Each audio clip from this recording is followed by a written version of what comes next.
കൂന്തൽ റോസ്റ്റ് ഉണ്ടാക്കിയാലോ ഇന്ന്. കടയിൽ നിന്ന് കൂന്തൽ വാങ്ങുക, നന്നാക്കിയിട്ട് നന്നായി വൃത്തിയായി കഴുകിയിട്ട് ഒരു ലേശം വെള്ളം ഒഴിച്ച് തിളപ്പിച്ചെടുക്കുക. അപ്പം നമുക്കിത് ഇങ്ങനെ കത്രിക കൊണ്ട് അരിയാൻ പറ്റും. ആ തിളപ്പിച്ച വെള്ളം കളയരുത് കേട്ടോ.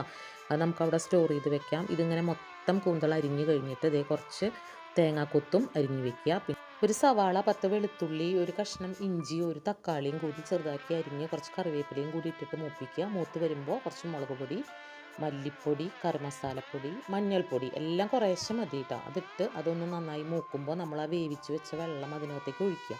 ആ വെള്ളം ഒന്ന് വറ്റി വരുമ്പോൾ നമ്മൾ തേങ്ങക്കൊത്തിടുക. തേങ്ങക്കൊത്തിട്ട് ഒന്നും കൂടി വറ്റി വരുമ്പോൾ നമ്മൾ അരിഞ്ഞ് വെച്ചിട്ടുള്ള ആ കൂന്തളിൻ്റെ കഷ്ണങ്ങൾ അതിനകത്തേക്ക് ഇട്ട് നല്ല പോലെ ഇളക്കി മൂടി വെക്കുക. മൂടി വെച്ച് നന്നായിട്ട് വേവണം. അപ്പോൾ ശരിക്കുള്ള വേവ് കഴിഞ്ഞിട്ടില്ലല്ലോ അതിൻ്റെ, നമ്മൾ വെറുതെ ഒന്ന് തിളപ്പിച്ചെടുത്തല്ലേ ഉള്ളൂ. അപ്പോൾ മൂടി വെച്ച് വേവിച്ച് വെള്ളം വറ്റി വരുമ്പോൾ നല്ല അടിപൊളി കൂന്തൽ റോസ്റ്റ് റെഡിയായി. Thank you.